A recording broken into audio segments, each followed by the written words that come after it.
Hello YouTube, this is Morgan Airspeed Prime here with my next Attack on Titan anime reviews. This one's going to be for episode 14 and 15 of season 4. 2 episodes because episode 14 was delayed last week when it aired. There was an earthquake in Japan during the airing of the episode, which I think affected the broadcast. So they had to re-air the episode in full and so on. So that's the situation we have. We have a lot of Attack on Titan to get through. 2 overall really good episodes, including some pretty big scenes. Obviously, episode 14 more defined by the big action set piece of Levi versus Zeke and all of the scouts basically getting turned into Titans. And then the big character scene of Eren finally having a conversation with Mikasa and Armin. Oh, and Gabby's there as well. And that was the core of that episode 14.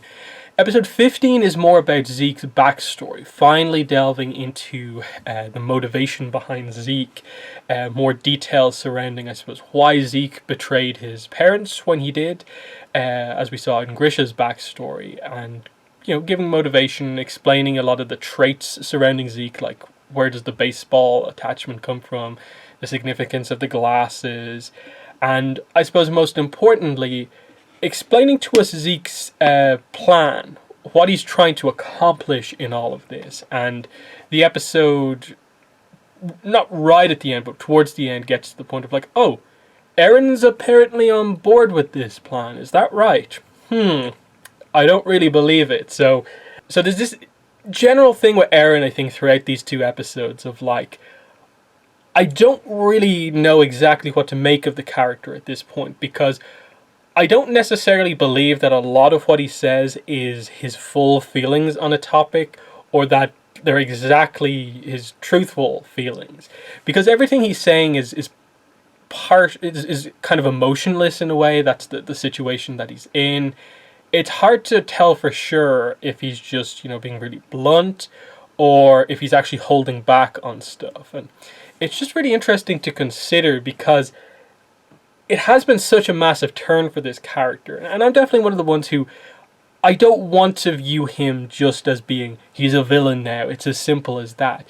No, he's the main character. We followed him for all this path.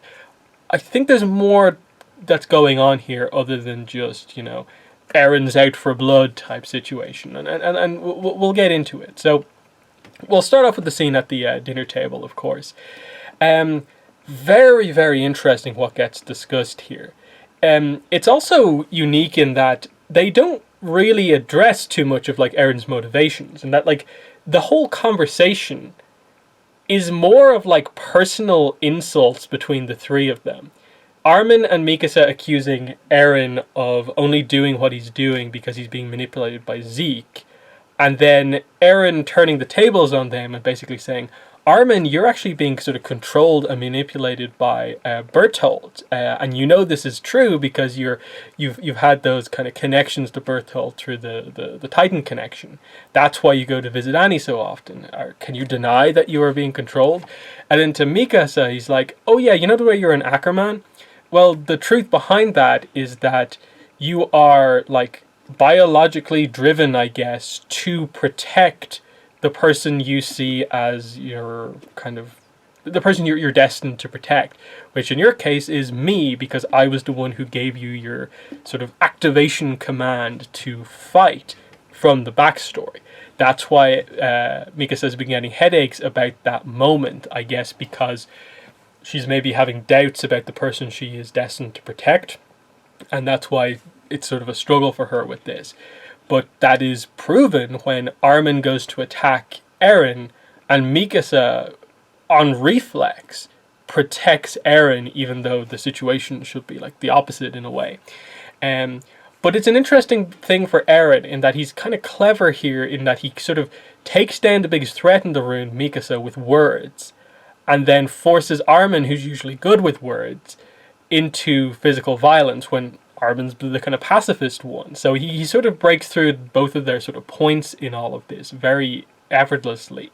He stops Mikasa's more emotional statements to him, I suppose, by just breaking her down, by calling her a slave, saying that he hates her and has hated her since they were younger, because he is all about freedom. He is free as he is right now. And he actually does, the one time he gets angry is when they say that, no, you're not free, which is kind of interesting. But he really lays into them over this point that, he feels he is freer than they are, and that they can't really say anything to him about it because they're just as bad, almost.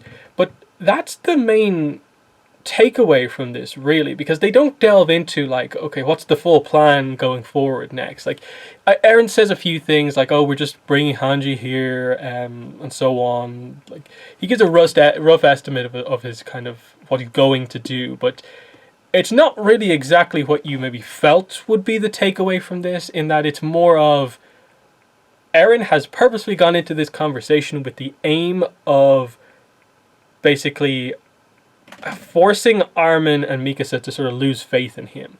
They can't get him back. He is lost to them. That's the sort of situation he wanted to create. Really highlight that they're on opposite sides of this. He doesn't like them anymore.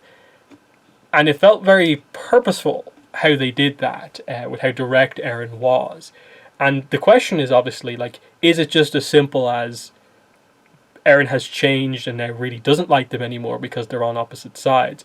Or is he trying to protect them by having them be on the opposite side? That if they were to join him, it'd be too dangerous and they'd potentially get killed in the amount of people he's going to go up against, and it's safer to be against him. And he's just trying to, like, basically get everyone against him. He's the true villain, and something's going to happen. That's where Eren is fascinating, just because we're purposefully not really being told too much about his motivations in all of this. Because the second episode, even though it doesn't feature Eren for most of it, it does feature a little bit of the Eren and Zeke conversation. And it doesn't really amount to all that much. It's rather bland to a degree. Like, you don't really believe a lot of what Eren is saying. It does feel like Eren is just going along with Zeke for the sake of it, because he needs Zeke. That's the only thing I can take from it, just because it feels like Zeke's plan is not something that the Eren that we have, even this new Eren, what we know of him, agrees with. So I think he's just, satiating, saying what he needs to say to Zeke to keep him on board, but that the second they go to activate the power, Eren's not going to do what Zeke wants, he's going to do what he wants. I really do think that's the case. But the question then is, what does Eren want? Well, he's obviously going to activate the rumbling. I think they've been too clear-cut about the rumbling is a thing, that's what Eren is going to want to do. So that's the exact opposite of what Zeke wants to do. Zeke wants to euthanize Eldia by using the Founding Titan power to genetically transform Eldians so that they can't have kids anymore, so that they will sort of painlessly die out over the generations, and that Eldians can't have kids, no more Titans, no more people to be reborn as Titans, and stuff like that. A clever plan if that's how you propose to get rid of the Titans' effect on the world. But Eren, I don't think, agrees with that at all. He is all for Eldia. A lot of his actions, I think, are clearly driven by that fact. And I don't think it's a case where just Zeke and Eren together are keeping this from the other Jaegerists to keep them on side. I think Eren probably isn't as extreme as Flock actually is with the whole Eldian thing, but he definitely cares about them. And I think it's to the point where his plan probably is more of the opposite. Kill everyone else, but keep the Eldians alive. And that's effectively what the rumbling does. The wall Titans come out, flatten the rest of the world. It leaves Eldians free. But that is almost then too far down the other path. Like, you can't believe that Eren could support the Eldian euthanization plan. But it's also, I think, a little bit too extreme for Eren to just literally want to kill everyone else except the people he's kind of close to. So that's the thing with the character of, like, are they going so far down the villain road where you're meant to just not see eye to eye with him? Or are they leading you to down that road to believe that, but then they're going to twist it around of like he actually had a plan, but this was the only way to execute that plan, and there's something else? Because you can't rule out the fact that Eren knows a little bit more than everyone else because of the whole Attack Titan being able to see into the future thing, and what he potentially does and does not know about that. Because my thoughts on this, and I've said this in a couple of my reviews, has been that I think the actual solution to this, if it's possible, is to save the world by removing the thing that gives Eldians the Titan powers. So wherever Ymir got the Titan powers from in the first place, whatever that thing power is, can that be taken away from all Eldians, so that Eldians can still live, the rest of the world can still live, but the thing that causes the conflict, the existence of Titans, is just gone from the world. Is that possible? Can the founding Titan power be used to get rid of that? Because Salver mentions it in passing that, like, there's the thing that she got the powers from, but that his research has more gone into the other side of things, highlighting that, I guess, no one that we know of right now actually knows the details surrounding how Ymir got the Titan powers in the first place. Because this then delves into a little bit of Zeke's backstory that they get into here, and the whole idea of no one in the world seems to know the exact history of this. All of the, Marleyan Eldians, the warriors, always spout this stuff about, we're devils, look at what we did in the past, this is why we have to become honorary Marleyans. And Zeke, his whole backstory was literally about how, like, the whiplash that he basically got growing up from his grandparents and all the Marleyans telling him that Eldians are terrible and look at what they've done, they've committed atrocities across the world, wiped out whole towns, villages and peoples, versus his parents telling him that no, none of that is true. Ymir is a good person. She helped Eldia and created bridges, and she was a creator, not a destroyer. Very opposite ends of the spectrum there, views. So I suppose it sort of makes sense that in the end, Zeke comes out somewhere in the middle, where he doesn't hate Eldians, but he also sort of realizes that they are the ones with the power that causes the problem, and so his solution is to painlessly, and as peacefully as possible, I suppose, remove Eldians from the world. And in his mind, save Eldia by saving the potential kids who would have been born from ever even being born into all this hatred and suffering. Interesting kind of twisted view to a degree, but it sort of fits his backstory and how he was raised, with that complete contrast with the information that he's getting on both sides. And again, the overall point of none of them know their history. Because the Season 3 stuff with Grisha made it clear that he sort of couldn't fully read and translate everything, so he's sort of making it up. And then it seems pretty clear that a lot of the Marleyan stuff about Eldians is propaganda, but it probably is somewhere in the middle, and it gets into the idea that what is ultimately going to be the root of this, if they go into, and I think they will go into the Ymir backstory, is that Ymir gains powers for a reason. Is it because she was oppressed or abused at some point, but that power gave her the ability to turn the tables, and this is what starts that sort of cycle of revenge. She gets revenge on the people who did this to her. The whole story that we got from Willie Tybur is how things were sort of turned around from there, so that the Eldians are now being oppressed, and what we've seen more in the present day type stuff, the Marleyan attack on the walls, the attack at the start of this season, the attack that's going to coming forward from Marley, the counterattack. It's all revenge continuing on, and I guess it stems back to whatever happened from before. The thing is, they're not making it particularly clear on what exactly did Ymir do and how much of it is or is not justified. But they're creating this cycle that continues on. And how do you break that cycle? I guess it is by, once again, removing the Titan powers in the first place. But is it possible? And what was it in the first place? Because They mentioned it at one point. I can't remember if it was the season 2 backstory or it was season 3 backstory. They mentioned something like the God, like God of all life, or like God of all earth, or something like that. So there's some sort of a like special power thing that we don't really know about. That is what the Titan powers are, and it's still, you know, relatively unexplained things. We now know a lot of the details surrounding like the powers and how they work, but it's still fundamentally weird, and the whole idea of them being connected, there being sort of like time travel almost stuff related to it as well, the memory connection stuff as well.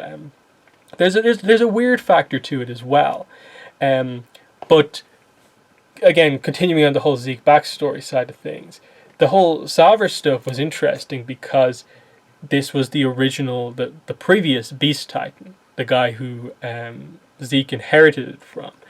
And we actually get his backstory at a certain point. We find out that he's an Eldian, but he initially kept it a secret and had a kid with a Marleyan woman.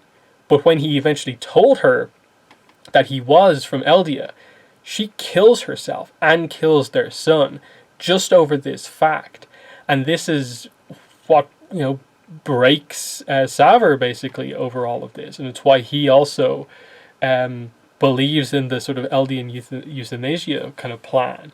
And he does all the research. He sort of sacrifices himself to being a Titan and living such a short life to do all of this research. And he says stuff like, you know, the 600 years ago, the king, to deal with a plague, altered Eldians so that they would heal from the plague.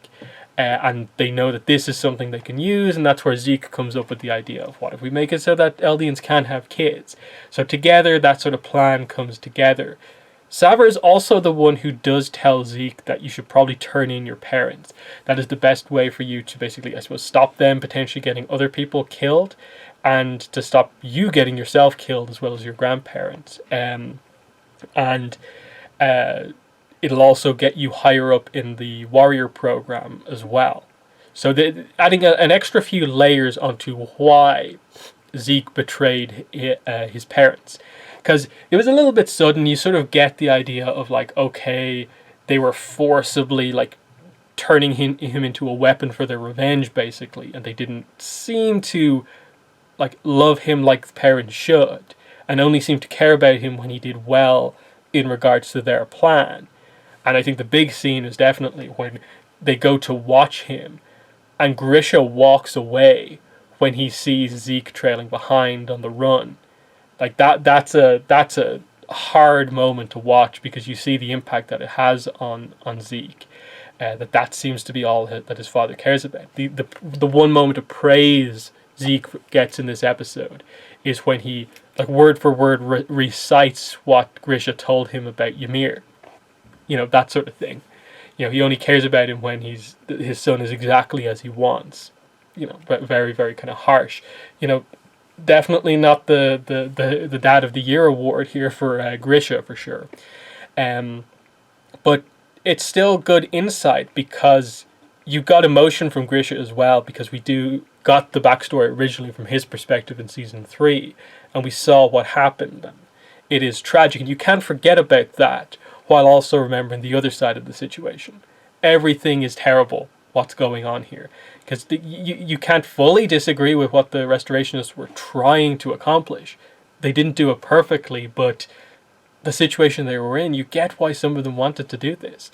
And especially when, like, Faye gets brought up again, and you can see how still incredibly emotional Grisha is about that. Just really, really well done scene overall. But yeah, that's where the Eldian euthanasia kind of plan comes from. Let's go to the Levi stuff with Zeke. So we know Levi, a lot of the other scouts are left in charge of Zeke. Zeke, we get the whole plan come out here. It is spinal fluid wine that they've all been drinking except Levi. And they all transform when Zeke screams. And it leaves Levi in this terrible situation. Another tragedy for him happening again with regards to his comrades. That everyone around him who was suddenly his ally is now out to eat him, and he really doesn't have any choice but to cut them down, to follow after Zeke. And he does it. He's forced to kill them all. But I from an emotional perspective, I just love the way they showed this, and how they highlighted that it's such a different situation that Levi sees it happen in front of him. He goes from being surrounded by his comrades to now being still surrounded by his comrades, but they're in Titan form. And just seeing that one where it shows his Titan face, and then Levi imagines him looking as he did as a human. It's very different than sort of retroactively in, like, say, season 2, finding out that, oh, these Titans we were killing were actually humans. And, like, it hits you, but in reflection. Here, Levi knows the whole time, every one of these I kill, I'm killing one of my comrades. And it just hits every single time. So Levi then going after Zeke, you know, like, he hates this guy. Because, again, like, he has killed so many of his comrades in terms of the whole crazy, you know, suicide attack that, like, basically led to Erwin's death was from Zeke and that bombardment that killed everyone except, like, Flock. That was basically wiping out the entire scouts at that point. And here it is basically again to a degree. So the rage, the rivalry between these two is intense, especially because Zeke can't ever seem to beat Levi, because at the end of this, it's like 3-0 in Levi's favor.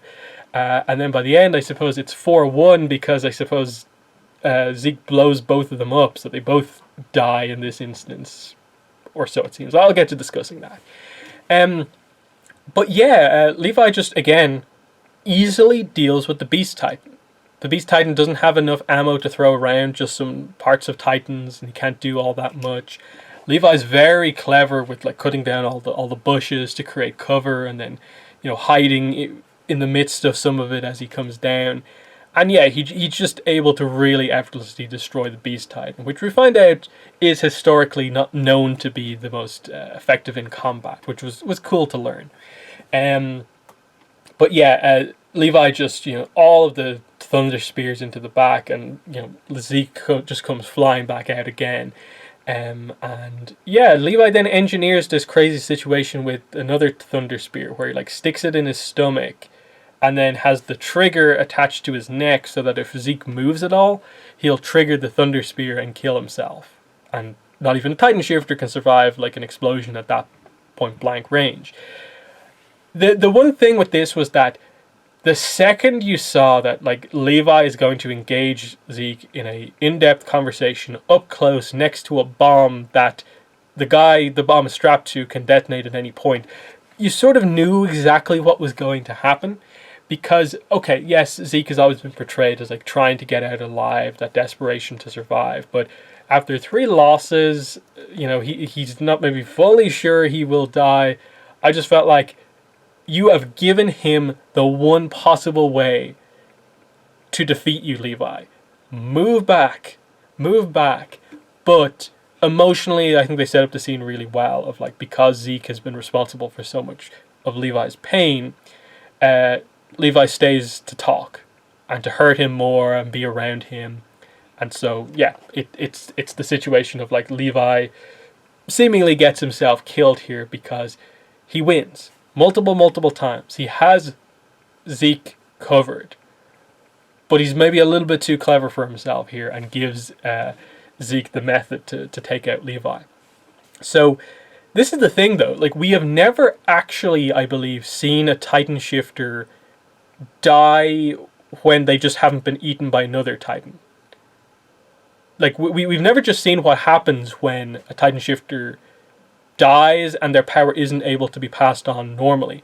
I think we were told already at some point that it does just get reborn in someone, but we haven't seen it happen, so I suppose it is possible. And the one thing you'd be thinking about is that, like, oh yeah, like, Historia's pregnant. Like, what if she gave birth to the Beast Titan? That'd be something, wouldn't it? I don't remember if they ever said exactly how pregnant or not she is. I don't know. Who knows? It all depends on, are they killing off either of these two characters in this scene? For me, the answer probably is no to both. Because if you kill Zeke, you have suddenly taken away the ability to activate the rumbling or anything like that. Uh, you could switch the story, like I said, to maybe having like, oh, the Beast Titan has been reborn in Historia's child. Eren needs to now go there to activate the rumbling. That would be something. But I don't think so. Similarly, I don't think they would kill Levi like this. My guess is Levi is badly injured. How badly, I'm not entirely sure. Like, they're still going to want to use him in the story, so I don't know, like, I wouldn't be surprised if we get a situation where, like, maybe Levi's, like, lost an eye in the explosion or lost an arm or something like that, but he's still able to be active, something along those lines. The problem, though, is, like, Zeke should be, like, obliterated because of how point blank he would take this. Now, Reiner has come back from a lot, but this should, like, rip Zeke to shreds. How do they do this is the question, and that's what I don't know. I think plot wise everything points to the fact that Zeke is probably going to have to survive, but I don't know how they actually accomplish that and make it in any way logical. That said, they did the Reiner thing where he basically got his whole head blown off and he came from that. There's a way. You know, his consciousness was put into his toe or something like that, and he grew back from the toe. They're going to do something like that. You just know they are. So that's one of those ones where just for it seems like a crazy, shocking moment, but I'm not actually too worried overall about it. If you get what I mean there. Other scenes. Flock gave a surprisingly rousing speech, obviously dependent on how into the Jaegerists you are or not, but it was still a moment that demonstrated that Flock has greatly stepped up as a character. That annoying guy from the end of Season 3 has really made something of himself here. And you don't like him for a lot of it, but it was a decent speech. And he got some of the young recruits on board and got them to beat up Shadis to demonstrate their loyalty to the Jaegerists in front of Hanji as well. So that was a kind of interesting scene, the way that they did it. Anything else to talk about? I suppose we'll just go back to Eren and Zeke at the end. Like I said, I don't believe Eren actually is fully in agreement with Zeke on the Eldian euthanasia plan. Even though he more or less states his agreement by what exactly did he say? He did this whole thing of like, he said something along the lines of like, if they weren't born, then like this wouldn't have happened or something like that. So he sort of like is roughly given his explanation behind why he does agree with Zeke's kind of way of thinking of like, yeah, if Eldians had been gone already, like we wouldn't have had to deal with this, so this is the solution. I don't think he agrees with that, because I think Eren ultimately isn't as extreme as Flock, but more in that line than where Zeke is. So that twist is still going to have to come out. But Eren is trying to find Zeke, but Zeke is now in a million pieces. The rumbling isn't going to happen, and the attack is coming in, because we know like Piek is here. I assume the Marley attack is going to be our big sort of cliffhanger ending. We'll see how much of it we do or do not get. But this is a very, very interesting situation here. Parody is not prepared for this, like, at all. So Eren is going to have to do quite a lot of work here. We're going to have to get to see Eren using the Warhammer, I think, quite a lot here, because that feels like the only way they can defend against what is going to be coming for them. Because this is going to be a Marley, I suppose, with what's left of their military, I guess. And Parody is obviously dealing with like being split right down the middle with Jaegerists, and they don't have a proper leadership, and we don't really know what way each side is going to fight. In that, we're getting like that's the thing. Like both sides, the Jaegerists and the just Parody government, would defend themselves against Marley. So they would be sort of fighting on the same side, but they still wouldn't be like properly allied with each other. that's going to be interesting to see how it plays out. Like Yelena, I suppose we're going to have to get to see in action. I think the preview latched onto her a little bit. There's still a lot still to come out. But I think one of the major mysteries that they're probably holding back is that Eren's true motivations, I have a feeling like we're not going to get until right at the end. We're going to be the whole series like greatly frustrated by the fact that like I don't fully believe that Eren is going to do this. But if that's the case, he's going to do that. But I don't believe he's going to do that either. I think there's something else there, but I can't put my finger on it. It's just I don't think that it's just going to be as simple as like he is the villain and is turning everyone against him for that point. I think he's engineering a much more complicated situation than we actually know, and it's not just the obvious other situation. It's really hard to fully place, but there's that. I assume also that they have to give us the Ymir backstory. I think they've alluded to it enough with no one fully knowing the details that it has to happen at some point. The question is obviously how do you do that? But I suppose we sort of know that they're all sort of connected, the Titans and stuff like that. My guess is like if Zeke somehow manages to sort of survive and the rumbling gets activated, that probably maybe establishes some form of a connection all the way back to the original Titan, Ymir. And that's maybe how they get in contact with her and find out what happened. That would roughly make sense to me. Maybe. Who knows though. So yeah, they're my thoughts on Attack on Titan anime episode 14 and 15. We have the season finale next week. You know, I nearly said series, but the whole show isn't ending next week. There's clearly much more of the story to go. So I'm guessing they're going to immediately announce, like, final season part 2 is going to be a thing. So that'll be fun to keep an eye out for. But I'm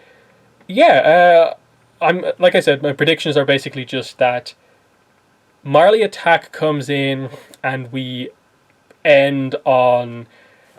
How much of a cliffhanger did they do? Did he just leave it as like the attack comes in and it's much bigger than we expect? I'm thinking it'll be something like that. Like that, what have we brought onto ourselves? An angry Marley going full out against us when we're in a mess. Not a good situation. That might be a decent way to do it, and just to highlight all the complexities, the amount of moving parts we have going on with factions and everything. That could be cool. But yeah, they're my thoughts on the episodes. In the comments, let me know what your thoughts were, but that's been the video. Thanks for watching, and bye.